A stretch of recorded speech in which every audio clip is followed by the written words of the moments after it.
আসসালামু আলাইকুম my dear students, programming with ফরটানের আজকের ভিডিওতে তোমাদেরকে স্বাগতম। আজকে আমরা দেখতে পাচ্ছি যে আমাদের প্রশ্নটি হচ্ছে প্রোগ্রাম সেগমেন্ট হতে কে এর চূড়ান্ত মান নির্ণয় করো। প্রশ্নটি 2015 সালে অনার্সে আসছিল। তো এরকম প্রশ্ন কিন্তু হরহামেশা এসে থাকে। তোমরা একটা জিনিস খেয়াল করো, প্রশ্নটা কিন্তু অবশ্যই পরীক্ষায় চেঞ্জ করে দিবে, ঠিক আছে? তোমার এই মানগুলাতে থাকবে এমন না। সো তুমি বুঝে বুঝে যদি করতে পারো, আজকে ভিডিওটা বুঝতে পারো, তাহলে ইনশাল্লাহ তুমি যেরকমই আসুক পারবে পরীক্ষায়। তাহলে মাই ডিয়ার স্টুডেন্টস, খেয়াল করো, তোমাকে বলছে এই কে এর চূড়ান্ত মান কত। তো কে এর যে ইনিশিয়াল ভ্যালু সেটা কিন্তু 15 দিয়ে দিছে। কে নামক একটা ভ্যারিয়েবল, সেটার ইনিশিয়াল মানটা হচ্ছে তোমার 15 দিয়ে দিছে এখানে। ওকে, সো ইনিশিয়াল মান 15, ফাইন। কিন্তু চূড়ান্ত মান কিন্তু তোমার 15 নাও থাকতে পারে, চেঞ্জ হতে পারে। সো আমরা এই জিনিসটাকে কি বলি জানো? আমরা এই ইকুয়ালস চিহ্ন থাকলে আমরা বলি যে কে যে ভ্যারিয়েবলটা সেটার উপরে 15 যেই কনস্ট্যান্টটাকে আসছে সেটাকে অ্যাসাইন করছি, আমরা অ্যাসাইন করছি বা স্টোর করছি। তারপরে আই এ হচ্ছে কত, 31কে স্টোর করছি। জে নামক ভ্যারিয়েবলে 25কে স্টোর করছি। ঠিক আছে? তো চলো পরীক্ষায় ঠিক কীভাবে লিখতে হয় এই কথাগুলো, সেগুলো আমরা একটু তোমাদেরকে দেখাই। পরীক্ষায় যেভাবে লিখতে হয় সেটাকে আমি এখন দেখাবো। ঠিক পরীক্ষায় আমি যেভাবে লিখবো এখন, সেভাবে তুমি পরীক্ষায় লিখবে। ওকে, সো তুমি এভাবে লিখবা যে লাইন 1, হ্যাঁ, লাইন 1 বা লাইন 1, এটা তুমি বাংলায় লিখতে পারো, আচ্ছা ইংলিশেও লিখতে পারো, কোনো সমস্যা নেই। তুমি এটাকে ইংলিশে লিখলে এটা হবে এরকম, এভাবে হবে লাইন 1। বাংলায় লিখতে পারো, ইংলিশে লিখতে পারো। লাইন 1, লাইন 1টা কেমন তোমরা দেখতে পাচ্ছ? লাইন 1-এ কে এর মধ্যে আমি স্টোর করছি 15কে। এখন তুমি ভাবতে পারো এটা আবার কি জিনিস? এই যে চিহ্নটা, এটাকে স্টোর করা চিহ্ন বোঝায়। ঠিক আছে? এটা দিয়ে আমরা বুঝি স্টোর করা, অ্যাসাইন করা। হ্যাঁ, অ্যাসাইন করা, স্টোর করা, বুঝতে পেরেছ? অর্থাৎ কে যে ভ্যারিয়েবল আছে সেটার ভিতরে আমরা 15কে অ্যাসাইন করেছি। এটা হচ্ছে লাইন 1-এর ব্যাপার। সিমিলারলি লাইন 2-তে কী করবা? খুবই সিম্পল। লাইন 2-তে লিখবা তুমি যে আই নামক ভ্যারিয়েবলে আমি 31কে অ্যাসাইন করছি বা স্টোর করছি। লাইন 3-তে হবে তোমার জে নামক ভ্যারিয়েবলে আমি 25কে স্টোর করছি, 25কে স্টোর করেছি। লাইন 4-এর মধ্যে কি হবে?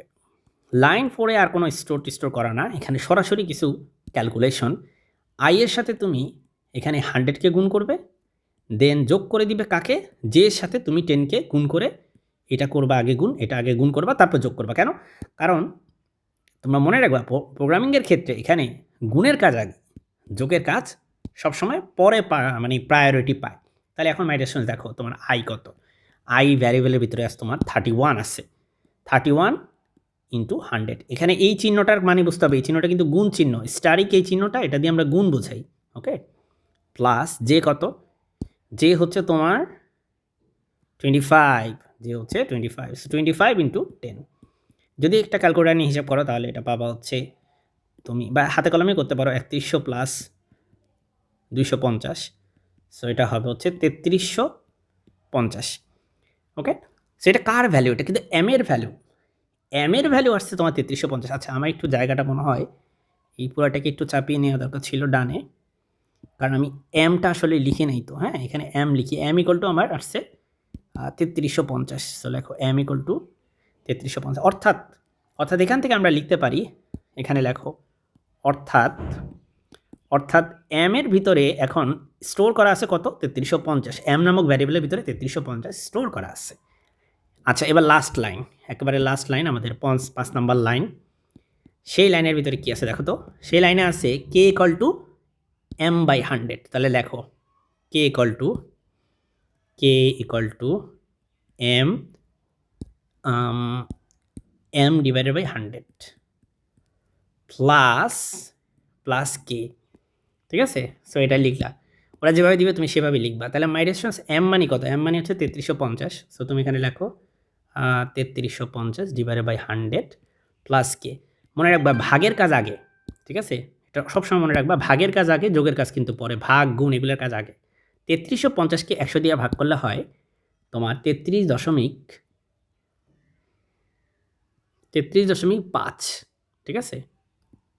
সো 33.50 প্লাস কে কত? দেখো কে হচ্ছে আমাদের শুরুতেই 15 অ্যাসাইন করে রাখছিলাম আমরা। কে এর জায়গায় 15 লেখো। তাহলে 15-এর সাথে 33 যোগ করলে হয় হচ্ছে 48.50। তাহলে আমাদের নতুন যে ভ্যারিয়েবলটা, সেই ভ্যারিয়েবলের আগে অ্যাসাইন করেছিলাম 15, এখন সেটা নতুন করে স্টোর করছে 48.50। অর্থাৎ আগের 15 কিন্তু রিরাইট হয়ে যাবে, সেটা থাকবে না। তাহলে তুমি লিখবা অর্থাৎ কে এর যে আগের যে 15 সেটা কিন্তু এখন আর নাই, কে এর ভিতরে এখন স্টোর করা আছে 48.50।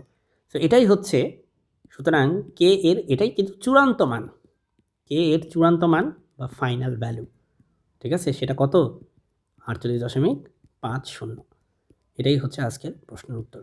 আশা করি পরীক্ষা আসলে এইভাবে লিখলে তুমি ইনশাল্লাহ ফুল মার্ক পাবা। সো তুমি একটু ভালো মতো খেয়াল করো। আচ্ছা, এখানে আমি এগুলো একটু মুছে দিই, এগুলো তোমাকে বোঝানোর জন্য দিছিলাম, এগুলো লেখার কোনো প্রয়োজন হবে না। সো আজকের ভিডিওটা এই পর্যন্তই। মাই ডিয়ার স্টুডেন্টস, আসসালামু আলাইকুম।